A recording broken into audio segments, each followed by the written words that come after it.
minute late.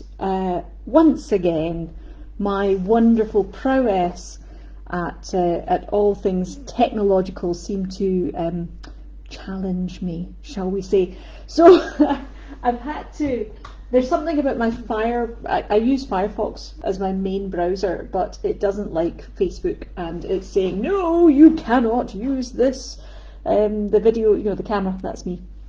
You can't use that, you can't do this, it won't let you, and I've no idea how to change the settings. So, right, let me just, let me stop my, right, this is where I'm putting my phone, I'm going to have it in front of me, so I won't be able to see any of your comments, or not many of them. I'll see what I can do. But I'm live, and I'm going to do a demonstration. And I've just spent 10 minutes trying to sort out all the admin, out all the tech. So anyway, I'm here. So I hope that I'm not just speaking to thin air, but if I am, so what? There you go. I have a very exciting make today, and I must thank Dawn for the suggestion of a polar bear, because it has actually made me realise that I'm going to do something which I've been meaning to do for ages, and I just haven't done it yet. It's always the same. There's so many mice to make and so little time. So you're going to hear it here first. You get to hear it here, where actually I'm hoping is everything working okay? I think it is. Oh, I see somebody has commented, but can I read it? Oh yes, Rebecca's here. Hello, Rebecca. Hello. Right, I think I can only see the comments if I look. Oh, anyway, you don't need to know all that. Suffice it to say, I am going to do a very special, you're getting a bit of a heads up, a bit of advance warning, a bit of a sneak preview. You're getting the impression that this is special, and it is. It really is.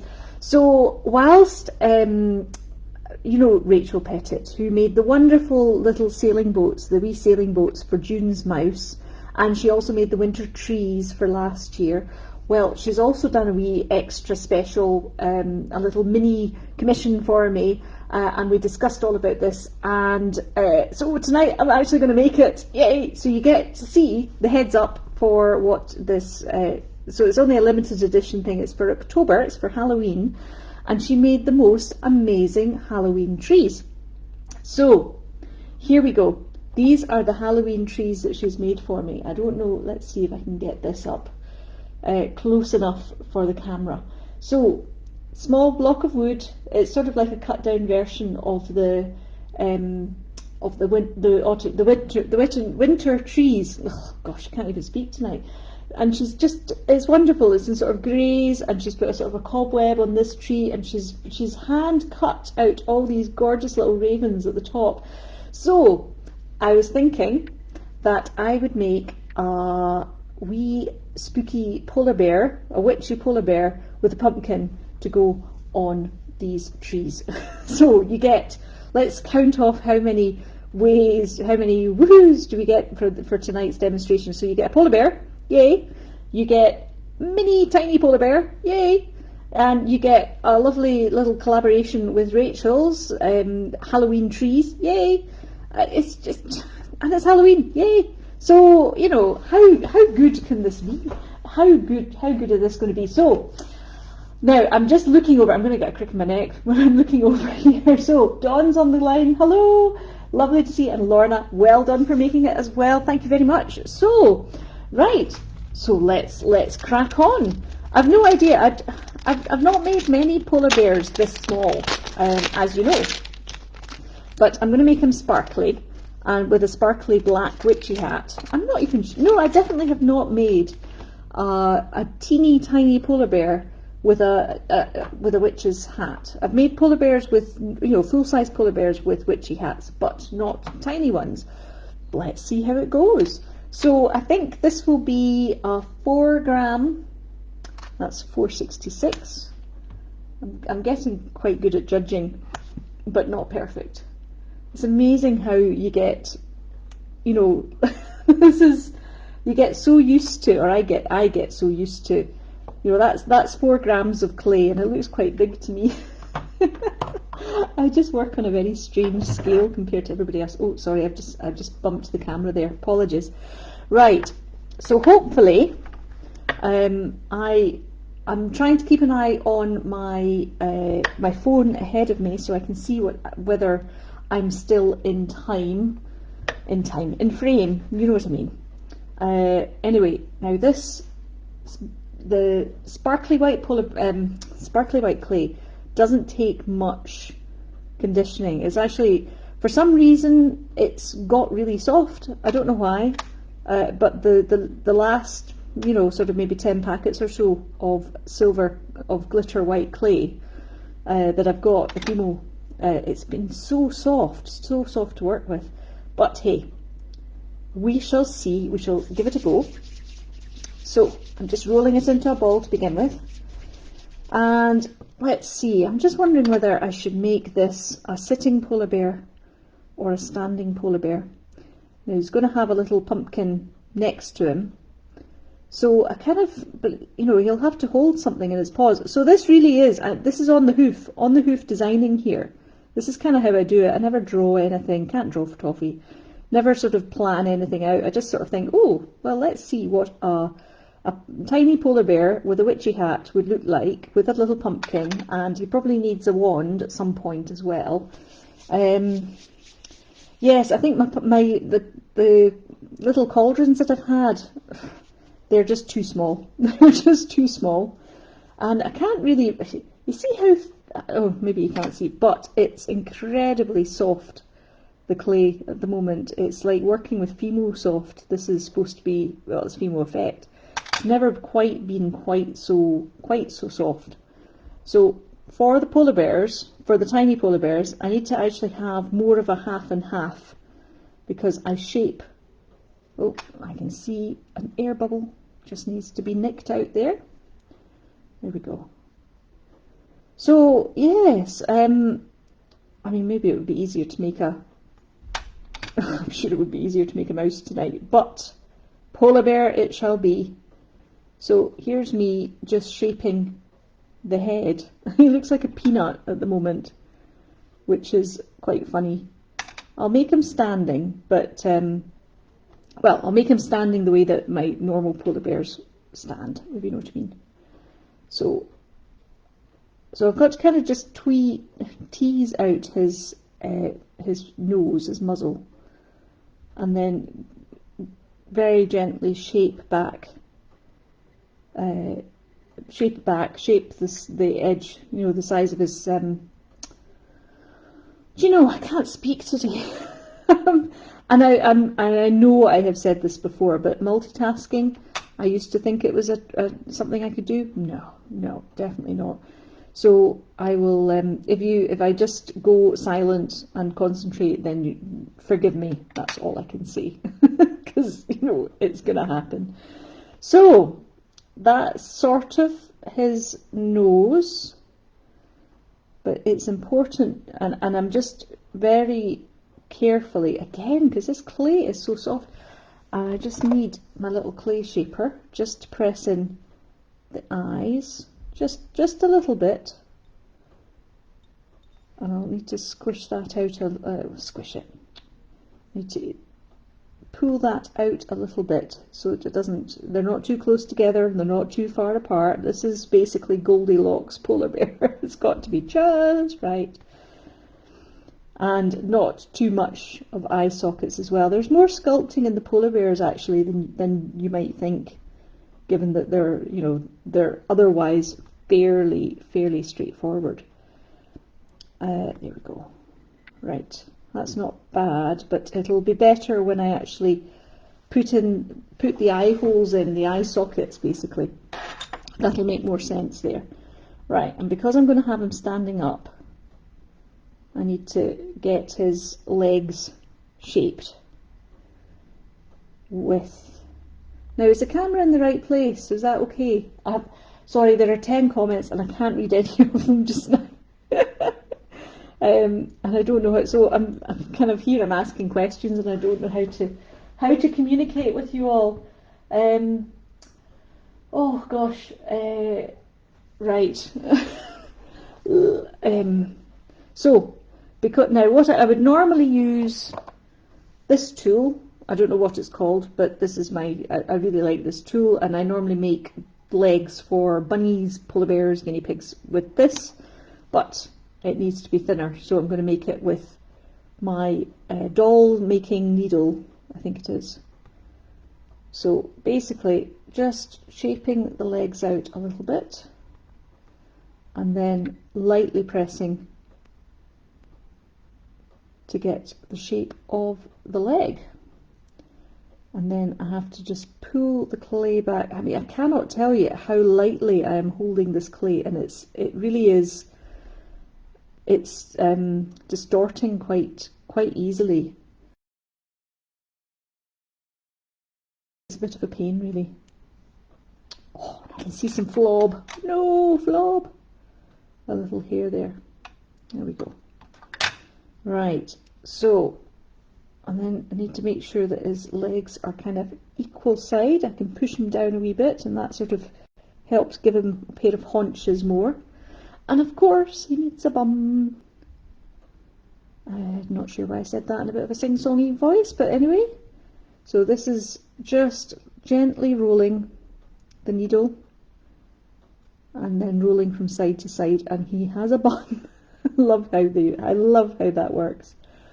Right, so I just need to make sure that his head isn't too... Oh, I'll put this needle down before I stick my eye out with it. It's entirely possible.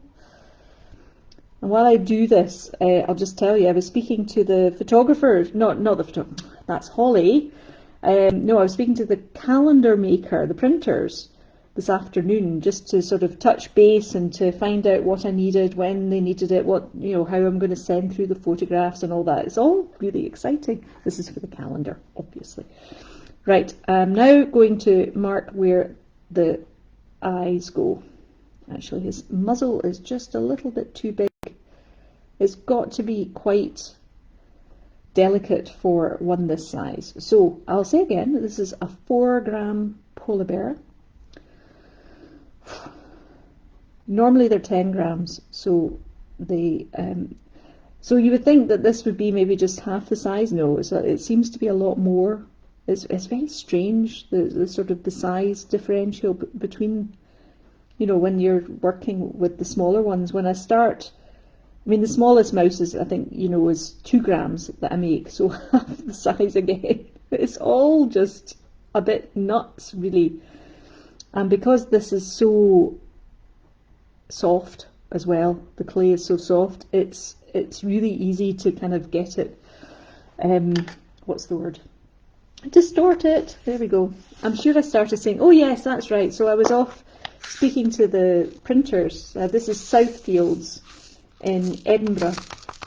They printed the 2014 calendar for me, and they're still going strong, which I always think is a good sign. So yeah, so I just need to WeTransfer. That's an app you use for transferring over large files. Send them all over, send them the text. They'll do the design and then get it proofed, and hopefully should have the calendars ready by the end of September, beginning of October. And then we can have a grand reveal, and I'll probably do a special squeak show reveal. That's what I'm trying to say. Right, I just now need to duck down. Eyes are over the my little tray of beads. These are 2mm beads, but once again they are of varying sizes, so don't believe what it says on the tin. So there we go, they're pretty good. Right, I'm always so careful pushing the lids of the bead eyes, because the amount of times that I have couped it, you know, it's just, I've caught it, oh, escape eyeball, dear me, that's no good. The amount of times that I've just tipped it over and they've scattered everywhere, my goodness. It's, I mean, sometimes they sort of pop out of my hand anyway, which is, that's a pain in its own right, but when you actually count the whole amount. So I don't tend to keep more than a layer of beads, you know, enough to cover the, you know, the lid in one layer, basically. I have plenty spare beads elsewhere, but that's how many I keep in the keep to begin with. Right, so now we have a rather strange looking tiny polar bear. So I'm just pushing in the eyes, and this forms the sockets as well. I love how they suddenly just sort of comes to life when you do this with them. There we go. Now I think I'm going to put his nose on now. I normally don't put the nose on until last, but he just looks not very polar bear like until I put his nose on. So let's put his nose on. Sorry, I'm just reaching over and getting a tiny scrap of black clay. Tiny scrap, like seriously tiny. And then just a little dot of liquid clay. And that's too big. that's too big. I do laugh sometimes, you know, when I think of the scale that I work on. Right, so I've just rolled it into kind of a polar bear shape. This is where it needs to get pushed in a little bit back. Right. Okay, polar bear is shaping up, but we need his paws first of all. So I'm just going to condition a little bit of the white, sparkly white clay, which doesn't need much conditioning for all the foregoing reasons. I went for a lovely walk this afternoon actually. Do you know, I'm trying to get out once a day because, you know, for at least 2 miles, sometimes up to 4 miles, whatever I can make, you know, at least an hour I'll go out for a walk. If it happens to take me past the only Starbucks in the area, so be it. What can I say? Just rolling the paw material. Let's just make sure he's going to be the right size. Oh yes, he's going to fit up there very well. Right. Actually, he just needs his head just to the side a little bit. It's all going to be covered by his hat anyway. But the shape of the head's so important. Anyway, yeah, so I went out for a lovely walk. And yes, it was just about 3.5 miles today. But it was so sunny and so warm, and I'm just really enjoying it. I've missed going out for walks so much. I used to walk at least 5 miles a day when I had Zeus. And one of the old ladies that I used to take shopping when I volunteered for the local elderly action group, she used to accuse me of walking off Zeus's little legs and not being able to take him out anywhere. Sorry, I was going to be just dragging him along the ground with his legs as bloody stumps, but no, I think he always enjoyed all the walks that we went on. But because he's not been with us it's coming up on 3 years, can you believe that? I mean, goodness me, I don't know where the time goes. I don't feel that it's been that long, and I still see him. He's on my screensaver on my laptop, so I see him every day. He's always there. Right, just doing. Anyway, so that's the point. So I'm out of the habit of walking regularly. So I really want to get back into it because this place is so lovely that I can just very happily just sit here all day and not move very much, and that's not good for you. You know, we need to keep moving. So I'm trying to keep moving as much as I can and to enjoy the good weather, because I still intend to go out when it's, you know, when it's autumn and winter, when the weather's not so good. We'll see what it's like. Anyway, right, so that's his paws on, and they just need to be. I just need to put his claws, just lightly. I'm using a scalpel, but I am not cutting myself. I just want to make that clear. I'm being very careful, applying no pressure, even though I was cutting it against my finger. Right, there we go. And then he needs the same again for his paws, front paws, hand paws. And that's going to be for his ears. But he needs to put his hat on first. So what's he going to hold? Let's think. I mean, I could give him the pumpkin to hold, but I kind of want to have the pumpkin sitting there. In fact, that's maybe what I'll do just now. I'll give him a break, and that'll help rest the clay as well. Because this is the good thing about, it does help when I've got the air conditioning on here right enough. But yeah, just being able to let the clay settle for a bit so it's not being worked, it doesn't have the heat of my hands, it's good. Right, so this is my pumpkin clay, which is Female Professional Orange. It doesn't have a fancy name, this one. So, let's see, what size is it going to be? I think maybe a gram. Oh, would you believe? I've cut off exactly a gram. Oh well, sometimes it works. Yeah, so I'm going to just, again, roll this out, condition it. Because it's Female Professional, it's a little bit firmer, easier to work with, doesn't sort of squish so much.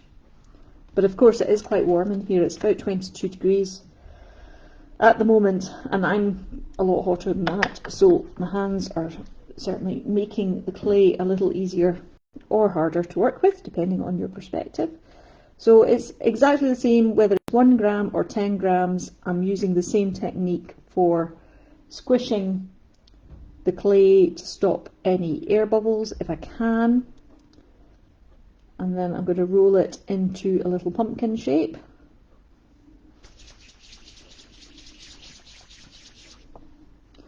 There we go. And then it just needs to be, let's see if that's the right size. Could even be a little bit bigger, do you know that? Right, I think 2 grams would be too big. Let's try 1.5. It is a bit trial and error. So that's 1, so it just needs the same again. There we go, 48. That's 0.2 of a gram. You wouldn't think that I was remotely OCD about this. It's funny though. I mean, you would think that 0.001 of a gram wouldn't make any difference, and it probably doesn't make a huge difference, but it's got to be exactly the right. It's just weird. It's just one of my little quirks when I'm working. If it's the right weight, then I know that I'm working to the right scale, because that's why it works. Because although each one is entirely made individually from scratch, just from a little scrap of clay, because it's the same weight of clay for each one, then I know that they're going to at least look fairly similar just from a point of view of scale and size. Right, so this is 1.5 grams now. It's just, yeah, it is a bit nuts, I know. So, let's see. Of course, I'm going to say that 2 grams might be the one. No, that's okay, actually. Now, the reason that this works is because it's any wider and it would stick out over the edge of the wood, which I think is only 2 centimetres deep, I think. Not even. In fact, that is 1.7 centimetres deep. So it can't be any wider than that. So now I'm just going to mark the top and bottom and score in the pumpkin. I'm going to use a really thin needle for this. Actually, my own doll making one is probably too thick again. That's quite short, but and what I do, how I make the pumpkin, what do you call them? Segments? Lines? So I'm just rolling it down. So the needle stays the same. It stays in the same place, I should say. But I roll the clay round it. And then I kind of squeeze the segments together. This is a trick that I've just learned this year, actually, because that makes it look a bit more realistic as well. And what really, what's the word? What really finishes it off is to give it a brown stalk instead of a green stalk. So here's a little strip of clay that I cut out earlier, and I think just a tiny Kemper circle will do the trick.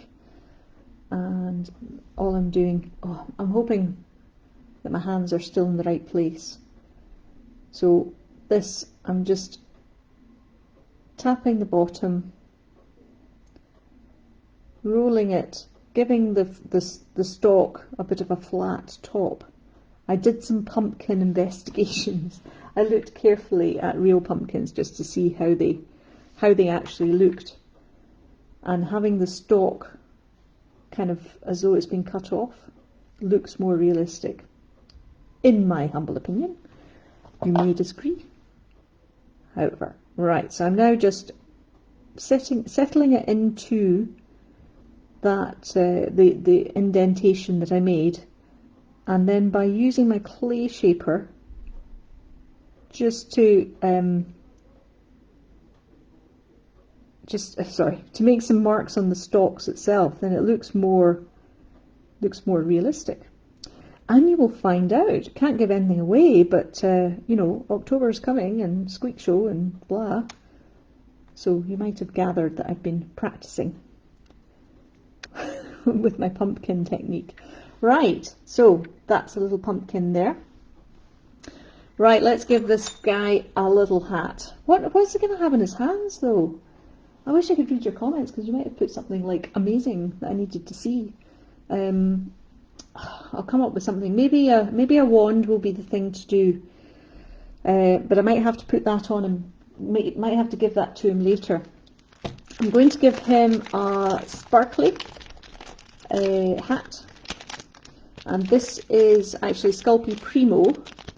What's it called? Starlight or something like that, I think. Twinkle, twinkle.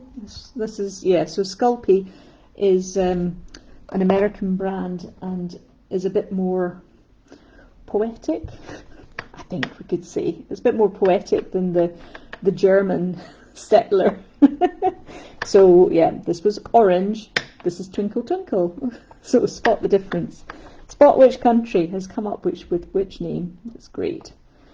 Right, now this is where it will be a bit trial and error, because as I say, I'm not sure that I have ever put a tiny witchy hat on a tiny polar bear. But let's give it a try. Let's give it a try. So I'm going to roll it out thinly, probably to a 5.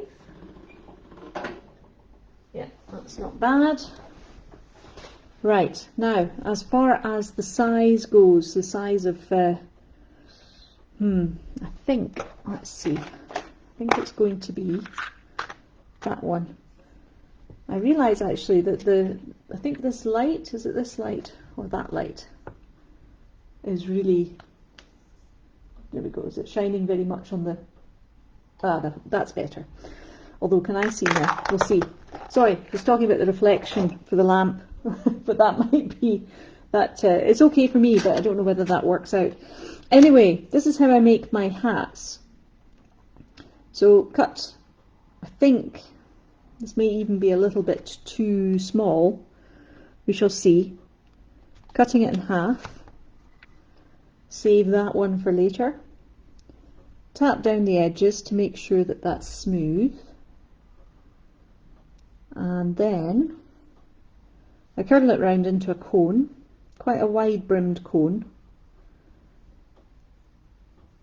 And again, make sure that the join is as free of bubbles as possible. Then I use my clay shaper to firm up the seam, join that together, and because that's sort of sticking on the clay shaper, I can help shape the pointy part of the hat as well. And then I need to broaden out the brim, and I do that just mostly with my fingers, just pinching the edges. As I say, this is more trial and error to find out the right size of hat. And yeah, I've been doing that for October. October's mice, and I can't tell you any more. But I've used a size of cutter that I've never used before for October. That's all I'll say. Right, and then trying to just bring up the point without distorting the hat too much. Okay, so that's his little witchy hat. God, they do make me laugh. Alright, and then it's just making sure that it's as central as possible whilst not touching it too much. I do like it when they flop over their eyes, it makes me laugh. And then it's just a question of sort of bending the top into as cute an angle as possible. And because the hat is now sticking to the clay of the head of the polar bear, that also means I can pull the top up into more of a point as well. There we go. He may have to just be holding up his hat, you know, I'm not sure that he's going to have enough room for anything else. Right, so then of course I've got some black clay on his leg. Surprise, surprise. There we go. But the good thing about the glitter white is because it's already got some